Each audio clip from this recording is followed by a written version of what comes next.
Good afternoon, everybody. I'm Kim Coble, and I'm the Executive Director for the Maryland League of Conservation Voters. Thank you for joining us again for Friday Digest, and for those of you that are joining us for the first time, welcome.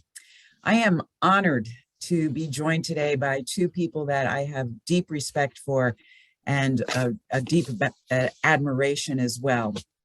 Today, we are joined by Nancy Kopp, and out of all her achievements, her greatest one is that she is now a board member of the Maryland LCV. So we are really pleased and proud to have her be part of our team. Nancy served as the Maryland State Treasurer from 2002 to 2021. As treasurer, she oversaw investment and banking of state funds.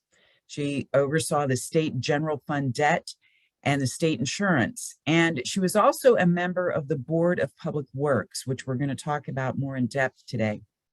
I got to work with Nancy when she was a member of the Maryland Commission on Climate Change, as I am. And we came at the fighting climate change in Maryland from different angles, but with a great deal of overlap in thought. And also Nancy was a Maryland delegate between 1975 and 2002 from Montgomery County. So pleased to have Nancy join us today. I'm also very pleased to welcome Brooke Lierman to our conversation. She is currently the Maryland State Delegate serving District 46 in Baltimore City. She's a proud homeowner from that district and loves that part of Maryland. She's a disability and civil rights attorney by training. She spent 5 years as a member of the Appropriations Committee, and then in 2019 assumed a leadership role in the House Environment and Transportation Committee, where she's been a great champion for us. She sits on the Joint Committee on Ending Homelessness, the Oversight Committee on Pensions, and founded and co-chairs the Maryland Transit Caucus. Very proud to say Brooke was also recognized by Maryland LCV as our Legislator of the Year in 2019. She also is the first candidate that we endorsed this year. And earlier this week, the Baltimore Sun reported that her support is at 28%, while her opponents is at 19%. So she's going in the right direction. She's been endorsed by many, many folks. I just want to highlight 4 of them are county executives, and also the President of the Senate and the Speaker of the House. So it's great to have Brooke join us. So welcome, Nancy and Brooke, to Friday Digest, and also welcome to the audience here. Great to I'm be going to here. start out with a couple questions for Brooke, and then let Nancy get into this tough questions on the job and what it does. So, Brooke, for all of us that have heard the word comptroller, but really truly don't understand it, tell us a little bit about what that position does, and then also expand a bit on how you see using that position to advance climate policy in Maryland. Thank you. Great question. And thank you for organizing this work. And of course, first and foremost, thank you for all the work that Maryland LCV does. It's an important advocate and partner in the General Assembly. And I've loved working with you all for the past 8 years. So thank you. The comptroller, for the past 8 years, I've had a front row seat. It has been wonderful working with the office, understanding it, getting to know it from my different roles on the state's fiscal committees, the Appropriations Committee, the Pension Committee, and more. So I like to explain the comptroller's role in 3 ways. And I hope all of you will take this message out to your friends and colleagues as well to make sure they don't skip it on the ballot this year. First and foremost, it's one of only 3 independently elected statewide officials, right? We've got the governor, the attorney general, and the comptroller. And the comptroller, you can think of the comptroller as the elected CFO of the state. It truly sees every dollar in and every dollar out. And in that role, I think it's really essential, I'll work in your question about how the comptroller can affect climate and green and environmental issues into each of the comptroller's roles. In that role of being a statewide elected official, I think it's essential that we have a champion for the environment, right? I've said I really want to be a climate comptroller because it's everything about our economy moving forward is so intertwined with climate change that it's just essential that our elected CFO have her finger on the pulse of that, right? Ensure that we have a climate resilience officer in the comptroller's office to analyze implications for the state's budget and identify areas of greatest risk, right? So just as a statewide advocate, we need somebody who's focusing on what climate change will mean to communities, to families, to businesses, to state government and local governments themselves as a chief fiscal officer. So that's something I'm looking forward to doing. The second role of the state comptroller is that the comptroller sits on a lot of boards, really important boards, including the State Retirement and Pension Board and the Board of Public Works. State Retirement and Pension Board, our amazing our amazing former treasurer, Nancy Kopp, can tell you all about as well. But I chair the Joint Committee on Pensions now and have had the opportunity to work with Treasurer Kopp for many years, as well as the comptroller. And so it's really essential to think about what our pension is doing and how its investments are affected by climate change. And I think there's two ways to do that. And we actually passed, I think, truly landmark legislation this year, guided in part by Treasurer Kopp, on climate risk. I think, many people now, it's very clear that climate risk is investment risk. And so we passed legislation this year, I believe it was HB 740, to require a fiduciary of the state retirement system when managing the assets of the system to, and in accordance with their fiduciary responsibilities, to consider the potential systemic risk of climate change. And also to think about not just the downside, but also where should our dollars be invested, to think about new renewable energy sources and new technologies that we should be investing in. So really proud of that legislation that we passed in a bipartisan way through the Joint Committee on Pensions and then in the House and Senate. And my understanding is actually it's being shopped around the National Conference of State Legislatures now. But as a fiduciary on the State Retirement and Pension Board, I'm looking forward to continuing that work and actually carrying out what we put forward in this legislation. The other position, the other big board, of course, is the Board of Public Works. And three people there, the treasurer, the governor, and the comptroller. And I like to think of the comptroller as really the people's advocate on the Board of Public Works. The governor really reports to the agency heads. The treasurer is appointed by the General Assembly. So the comptroller is really there to be an independent check and to be the voice of the people.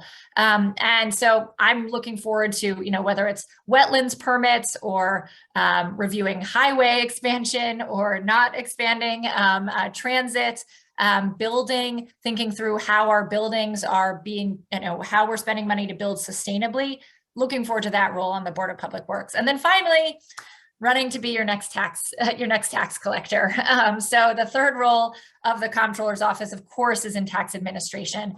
And I think there too, there's so much that we can do to ensure that we're holding polluters accountable, that we're thinking through tax administration in a way that uplifts communities, that thinks through, are we incentivizing in a good way to build sustainably? Are we working with the General Assembly and our local governments to make sure that building sustainably also is building affordably? And so I'm looking forward as the next comptroller to being able to weigh in and use data to help guide that decision making. So if I had to sum it up in one sentence, I would say that the comptroller is the first office in our government that really sees the numbers that tell the stories of how Maryland families and communities are doing.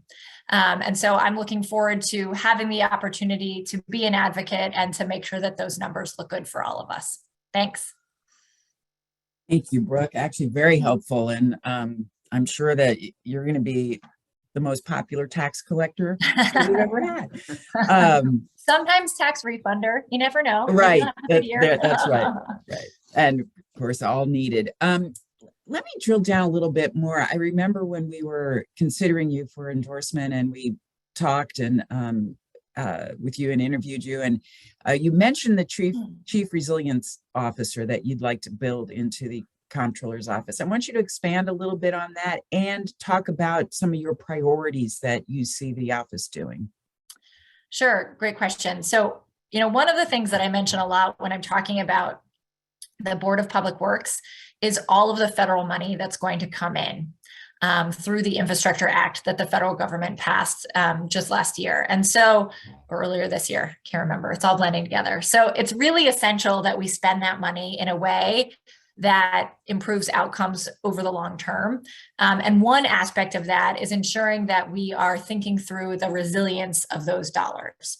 So I think it's essential that, so for one, the Chief Resilience Officer will help us, will advise the office on procurement practices, right? Will help make sure that when working with agencies, that when a contract is brought to the Board of Public Works, there has been some level of analysis done to say, oh, look, we're building a new school, and oh, oops, like that school is predicted to be in a floodplain 10 years from now, right? Let's not do that, right? Or bringing in, renovating an old structure, except that we're not renovating it in a way that makes it all electric, right? Or we're, so really thinking through how we're using those dollars to build more sustainable structures around the state. So that's one, is that new purchases and having the climate resilience officer really have a team and work with the different agencies on that.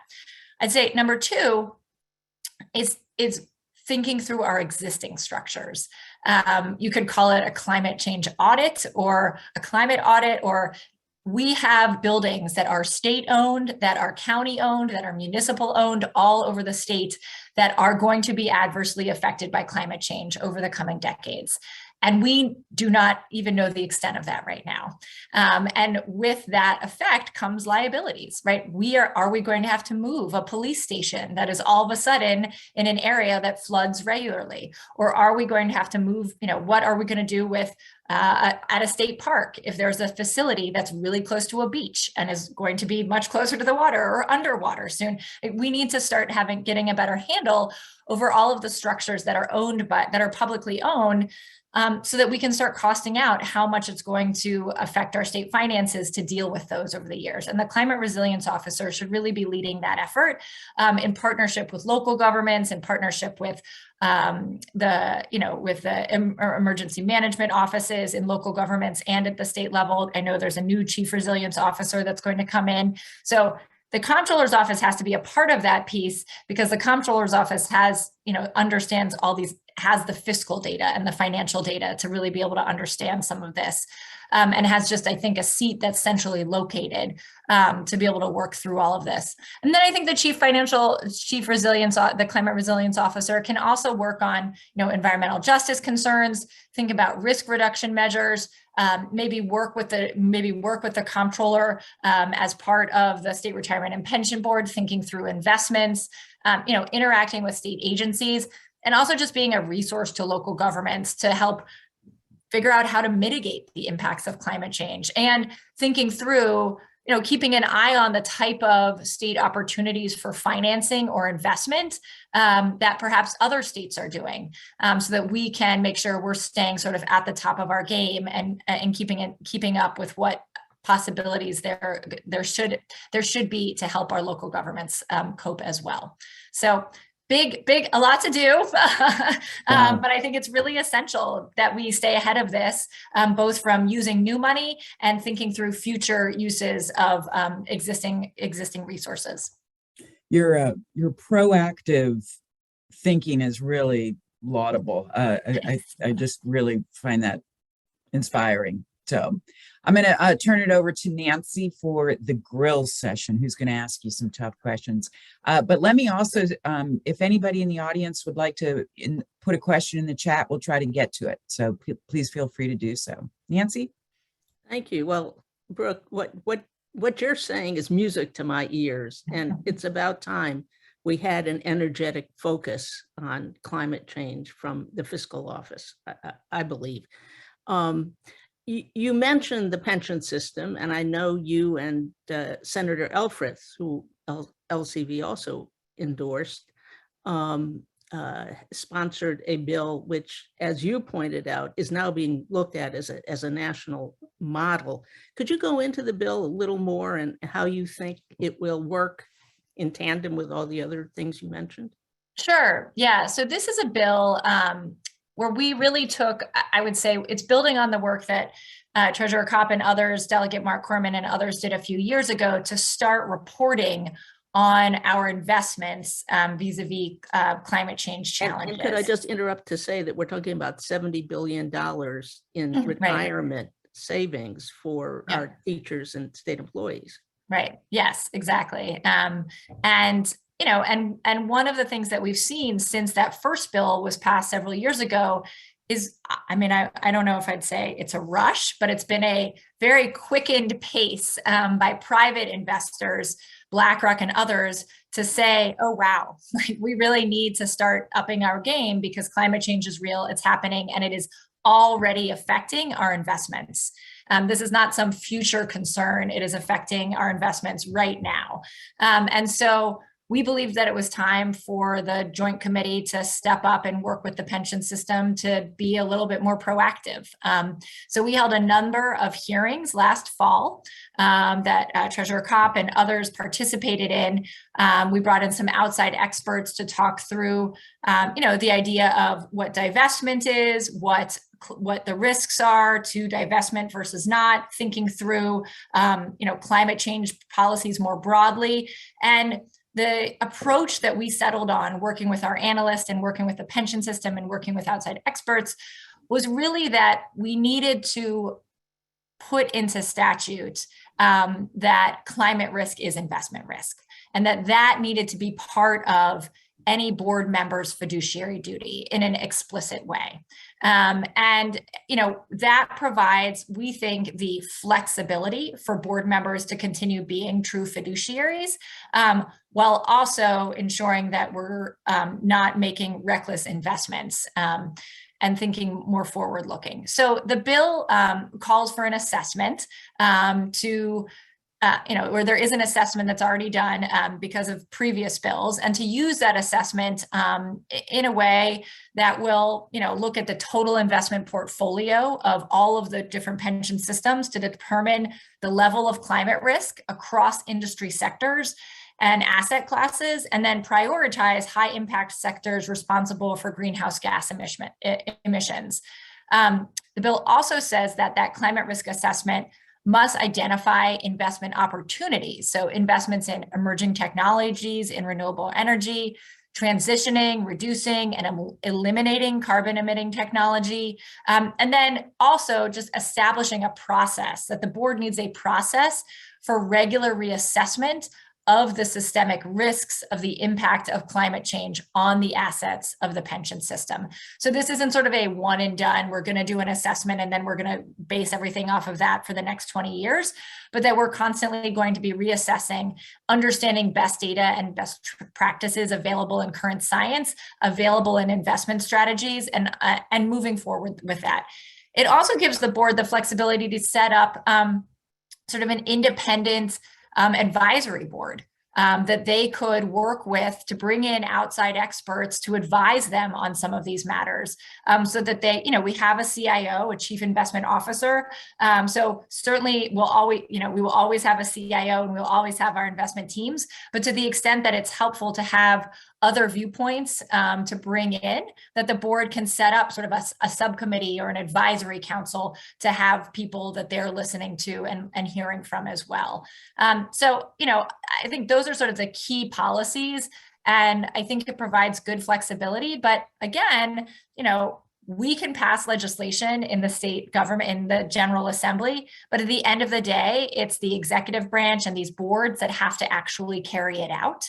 And so making sure that there are members on the Board of Trustees who understand this approach and are committed to it is essential. I mean, that's how you get things done.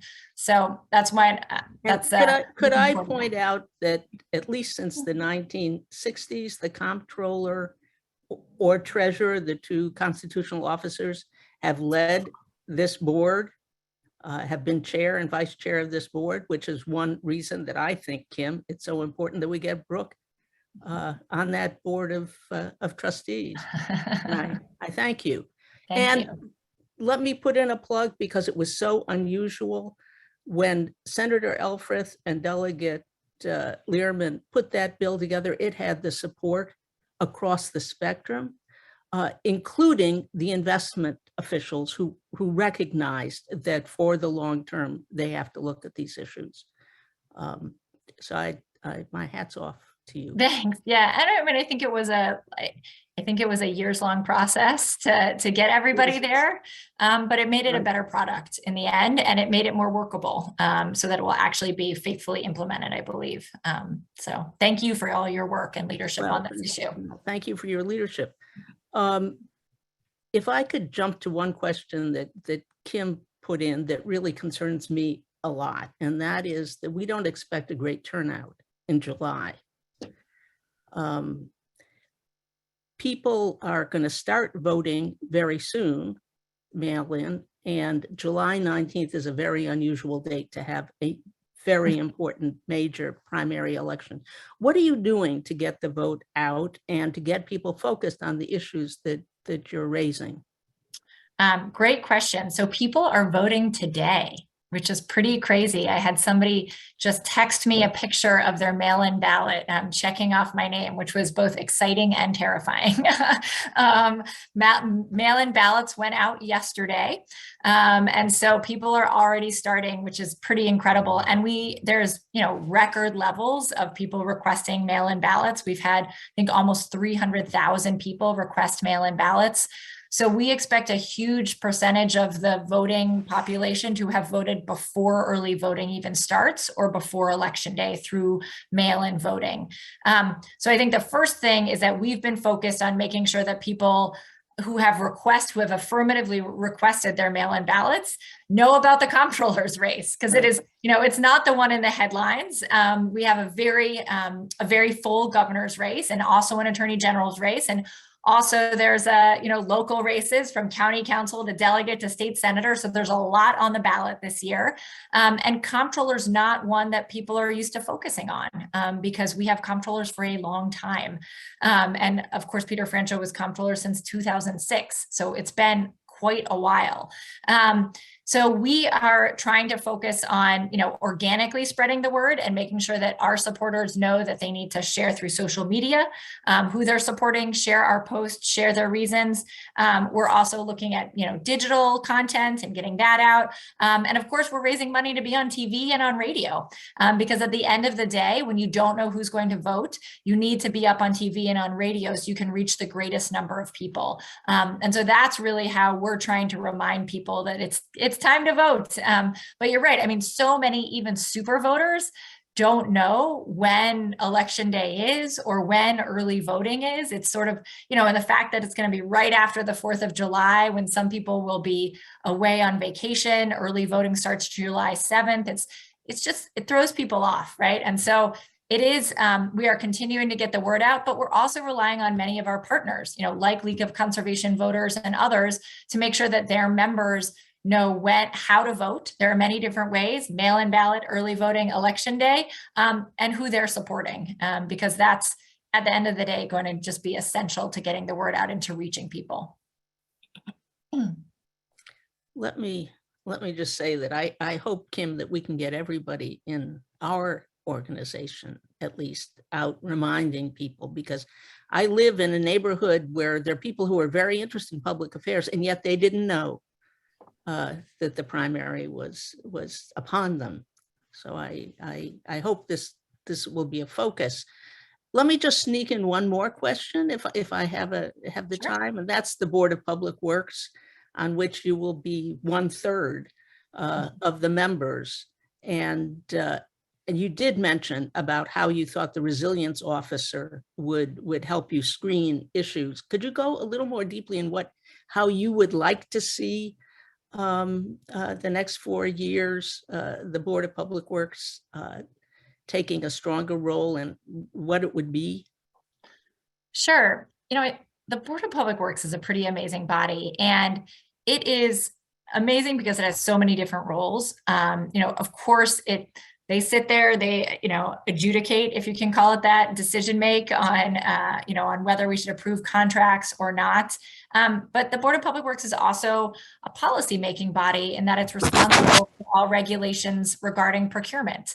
And so those regulations, the devil's in the detail on procurement. And so really important body in sort of setting the standards and the ways that people can be involved, as well as then deciding, up or down on contracts. And of course, the contracts that come before the Board of Public Works are everything that affects, our daily lives, whether it's the road that you're about to drive on, or, pipes that your water run through, or housing being built down the street from you. It's really, truly incredible, the types of contracts, your IT systems that run our state government. It's everything. And so I am really focused on a few things. One is ensuring transparency and accountability. I think it's really essential, and people have a stronger belief in government and that their government is working when they understand what it's doing, and they don't feel like things are being hidden from them. So I think it's essential that we have all, contracts more available to follow. If there's somebody building doing housing down the road for me, being able to sort of look up that contract at one space and see who's doing it and how much it costs and when it's going to be done. I think things like that are really essential, and with modern technology, possible, right? We can have more of a dashboard look, both from inside the government and outside the government. So increasing transparency and accountability is important to me. I also want to make sure that we are using the money that's coming from the federal government and all of our procurement dollars to really build generational wealth and help us tackle the racial wealth divide. We have to make sure that subcontractors have more transparency. There's more payment transparency, encouraging state spending with small businesses and with our minority business enterprises, making sure that we can streamline the bidding process, right? So we can actually secure best value for taxpayer dollars and encourage local investment. I was at an event not too long ago in Prince George's County where I met this fabulous Black woman who owns her own architecture firm. And she was like, how do I get involved in state procurement? And it's like, we need her to be involved and to bid on things and to be able to build her business, right? And generate wealth in the community and give us more options. Because when state government only has the same old options from just a few bidders all the time, we're not getting best value.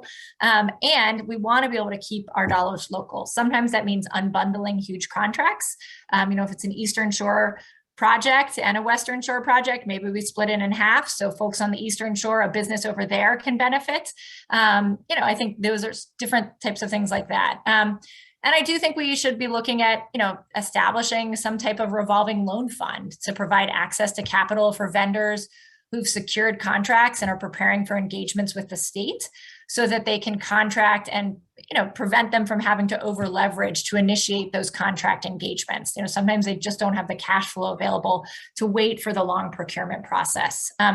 So I'd like to simplify. I'd like to add more transparency, accountability. I'd like to make sure that we're using the power of the purse to really build wealth, to help us tackle the racial wealth divide, and that we're simplifying the process so that more people can apply, and we're truly focused on achieving best value. Part and parcel to all of that is making sure that when we're approving contracts, that we're doing it in a way that builds our climate resilience as a state overall, right? That just has to be part of any contract moving forward at this point. If we're spending money on something, we need to make sure that we're doing it in a way that's making us more climate secure than we were before we spent that money. And that's where, in my mind, a climate resilience officer is so essential as a check and as somebody who's working with the agencies from the get-go. So there's a lot we can do on the Board of Public Works, and I'm looking forward to it.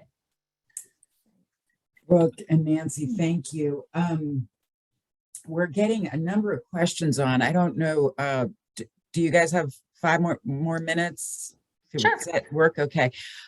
Because I think some of these are important. Before I lose, if people have to start peel off, I cannot emphasize how important it is to, and I'm following up on what Brooke and Nancy said, to get out and vote, but to bring your neighbor, bring your family member. You can't complain about your government unless you participate in your government. And this is how we do it. So please do everything you can. If you are struggling about how to vote, where to vote, when to vote, call. We are here to help. We will help facilitate that. If you want to get involved at all, we can make it really easy for you. And we can also consume a lot of your time because we're out helping folks like Brooke door knock. And so it's the time. This is our responsibility. If you care about the environment, you have to get out and vote and be a part of this system. Use our website, which is going to be in the chat. Look at who we're endorsing, look at our opportunities to get involved. And remember, July 19th, there's nothing else going on that day. So remember that one, July 19th. Yeah, check the chat. There's all sorts of links there. Let me just go, and we'll go through these quickly, Brooke. But there were some good ones. Oh yeah, I saw one about the staffing. Yeah, maybe that just I'm happy to take. So Okay. sure, and I'm really sorry about your loss. First of all, the person's brother passed away. Staffing is a huge challenge in every industry right now, but certainly I think we have a lot of work to do in the comptroller's office to make sure that we are appropriately staffed and that people have the support that they need. I think certainly when there's a shift in administration, people start looking at other places and moving on. And so I'm excited to really focus on ensuring we have a great staff who feel supported in the work that they're doing, who feel empowered to help the people of Maryland. I'm really proud to have the support of AFSCME because I've been working with our state workers as, an advocate for them in the General Assembly for many years and want to make sure that we're a partner moving forward. Because, an office is only as strong as the people who work there. And we want to make sure that people are able to get to work every day and do the best that they can and really work with the people of Maryland to fulfill the role of the comptroller's office and the work that they're doing. So, and thank you for your service as a teacher.